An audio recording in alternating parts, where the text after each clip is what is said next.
Se vider la tête, mais aussi le corps. Avaler les kilomètres sans rien avoir dans le ventre et en prendre plein les yeux. Une semaine de randonnée à jeun dans ces verdoyants massifs d'Auvergne, un défi inédit pour Béatrice Marcellus.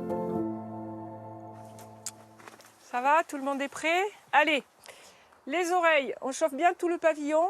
Pour préparer le corps à l'épreuve, pas de petit déjeuner. L'important, c'est de toucher tous les points du crâne.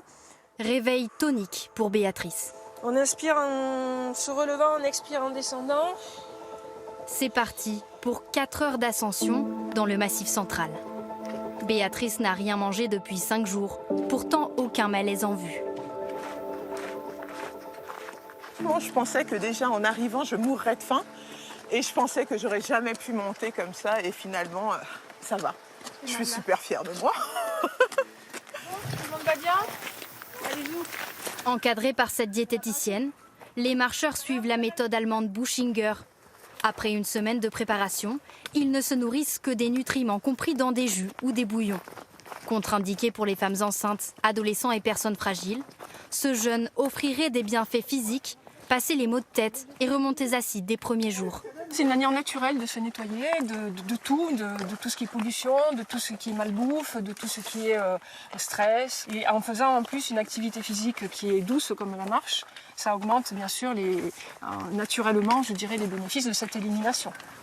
10 km avec pour seul carburant un peu de jus de pomme dilué, il faut parfois puiser au plus profond de soi. Avec le ventre vide, la randonnée prend aussi une autre saveur, les paysages, une autre couleur. Je pense qu'on perçoit plus les choses en fait. On est plus dans à la fois l'instant présent et puis on sent plus l'air sur soi, les couleurs sont plus belles. Et donc du coup ce paysage... Il est juste magnifique. Pour d'autres, les motivations sont plus profondes. Prendre soin de son corps, une urgence pour Béatrice depuis le diagnostic d'une maladie auto-immune à tout juste 50 ans. Ça a été un vrai déclic. Je pense que si j'avais pas eu ça, je suis pas certaine que je serais venue. Enfin, j'aurais peut-être même pas eu l'idée, hein, parce que quand j'avais déjà vu il y a quelques années un reportage justement sur des personnes qui faisaient du jeûne et de la randonnée, je m'étais dit mais quelle bande de tarés. L'expérience se poursuit après la randonnée, où chacun apprend ici à épurer son alimentation. La sardine va être riche en oméga 3, donc.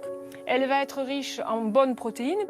Soigner son corps demande parfois une bonne dose d'effort.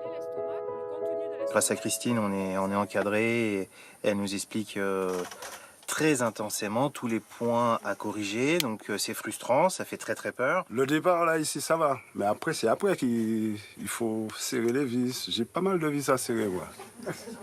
Encore quelques jours sans rien à se mettre sous la dent. Et pour certains déjà, Bon, l'année prochaine alors. rendez-vous dans un an.